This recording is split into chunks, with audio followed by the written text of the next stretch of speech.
What do you think about plugins? Plugins is a great question. Phenomenal question. Plugins. Next question. I'm standing here with half of myself.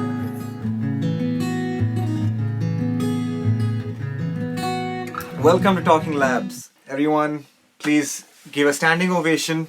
No, I'm just kidding. I'd like to introduce you guys to my friend and songwriter,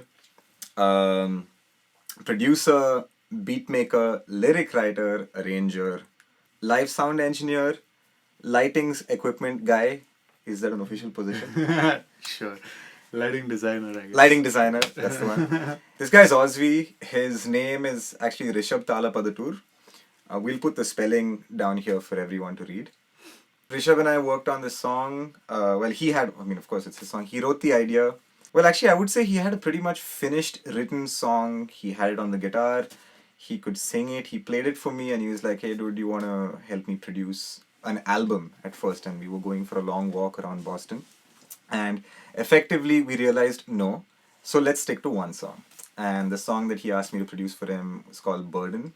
And it's out on Spotify. It's basically out on pretty much every streaming platform. Acha, so where are you from?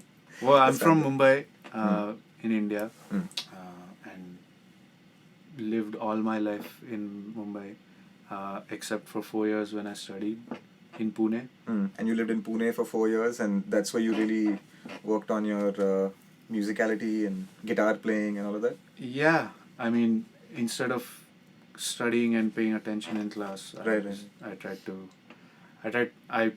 started playing guitar. I mean, I started playing guitar before I went to Pune, but that's when it really hit me that I really wanted to continue playing.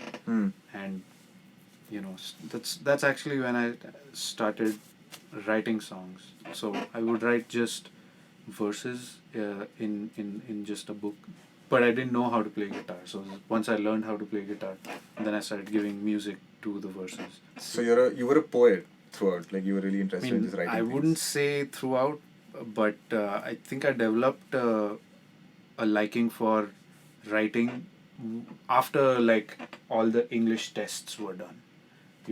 After After an exam, you'd go home and write a poem. Not like that, not in that sense. I mean to say that once I was not studying English or involved with English, like my 10th standard English exams were done, almost my 12th standard English exams were done. That's when. So once I was, okay, I'm never going to study English, is when I started actually becoming interested in English in writing, so. Very nice. So did you actually read poetry and all that stuff in your English text, or did you just get into songwriting because of great songwriters and because I know you like Stephen Wilson a lot. Yeah, I do. And etc. I would read the poems that were there that we were asked to read, but on my own I never really went out to read any poetry as such, but I would be listening to a lot of songs and be very interested in what they were saying. I had like a couple of CDs and used to have the lyrics on the cover thing. Exactly. So if I'd lyrics be of every song. Every song, yeah. So I'd be listening to. I had this band called Blue.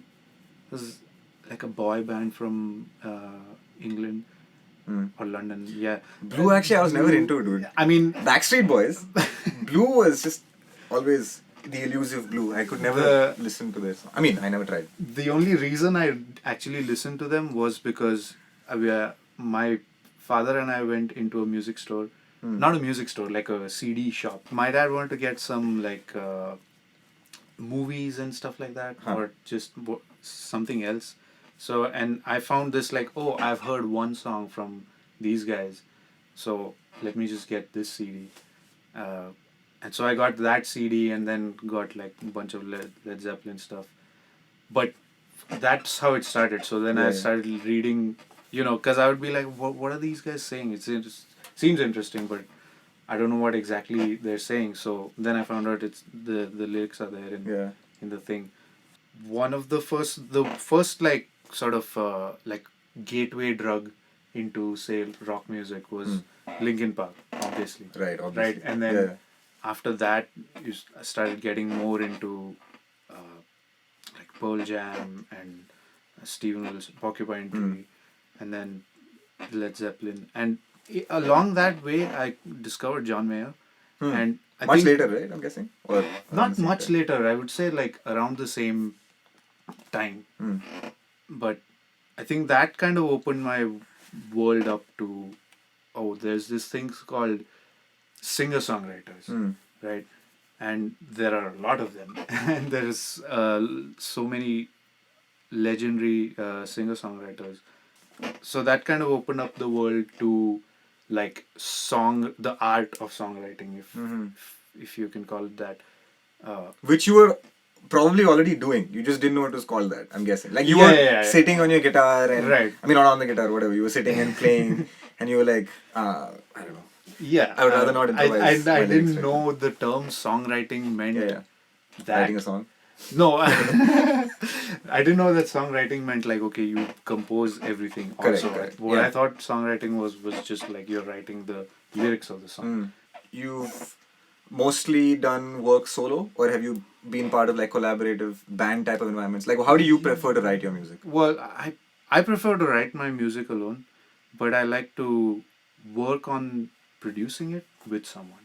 Perfect. So Yeah. I mean, I have written with people before, and some of them have been really good experiences. But the ones that I found to be really good co-writes was the one where we individually worked on the song on our own time, rather than just coming together and okay, we're gonna write this song. That I feel like that hasn't worked for me, but with production, it's way more.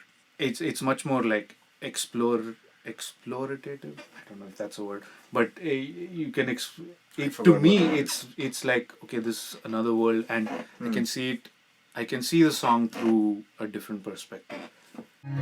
'Cause I'm carrying the burden of my past.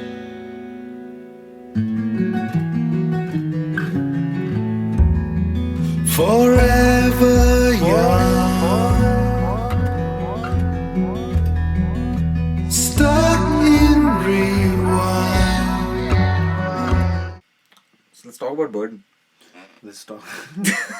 I mean, my first understanding of that song was okay. It's a great, obviously, it's an amazing song, and there's like all these different directions we can take the production in, and we can do vocal effects and we can add some nice reverbs, and we got into that sort of thought process, and it actually took me a while to dig into what the song is really about. I don't know, how would you say that your lyrics are best understood, at least maybe according to your listeners? It's something I was thinking about, or I've been thinking about. I feel like my lyrics are very specific to me, so you can either look at it in two ways. You can look at it in the sense that, okay, you are experiencing something, like something that another person is saying, versus you're putting yourself in that position and experiencing it from that perspective. So if you feel like I've been through all these things and I relate with it from my perspective, like then you can put yourself. So like if I say I, then it's you. At least that's like one of my hopes, that it becomes Yeah. I. And in a sense, it doesn't matter what it's saying, what the lyrics are saying. You just take it in as an experience, or kind of try to be in the environment. I think that's a better way to say it. To try to be in that environment, which is where the production comes into the picture. Full on, right? Right. Yeah. You Yeah, can help so- paint that environment. Exactly. So Yeah. I mean, is there anything in that entire process that, I mean, okay, I don't know if there's anything you want to specifically talk about the process of it. Like we wrote it, like, we had the song, we first set deadlines. That's as far as I can remember, we were like, we'll schedule 3 production sessions a week, and we did that. yeah, it got done in 3 months. 3 months is a long time. It's a long time. Yeah. I like the flow of it. I mean, I like how it went from being just an acoustic thing, and then we went through a bunch of different ideas. So the other thing was that I brought in my own impressions of how this song was to be produced, right? And pretty soon, I think like pretty soon that kind of just like faded away. Like I think the only elements that I wanted in there from the start was the cello line. We tried to do like a orchestral kind of thing. I mean, at least in my head, I thought, okay, this is going to be like an orchestral, like as an experience, it's going to be, because at least at that time, I was listening to a lot of like classical music, because I was in that class called tonal harmony. So I thought like, okay, and to me it seemed like, okay, that's an experience listening to that, right? So I thought, so that's why I'll do, I've been fortunate to never, to not have the experience of working on a project willingly in which I didn't get along with the other collaborators. Right. You know? So have you worked in any of those kind of situations? I mean, I've worked. You don't have to name drop. Yeah, no, I mean, it's in class, I guess. Yeah. When I was just in songwriting classes, when we were asked to co-write with, okay, you're going to write with this person. Maybe I've felt that, but the thing is, I just didn't know the person. So to say whether I got along with them or not is just like, I don't even know the person. This is maybe the third time we're actually seeing each other face to face. So I don't. It did feel like someone I'm not getting along with. Not because of the fact that I wasn't getting along with them, it's just that it was new. But yeah, I've been in those situations, but it's hard. Like you're not able to fully express yourself. I wanted to ask you something. What's your experience been like working in this studio? Because you've been working now at TalkingLabz for a few weeks, no? Or a month almost. A few weeks. This is like 2 months. Yeah, and you've pretty much collaborated with like almost everyone. So.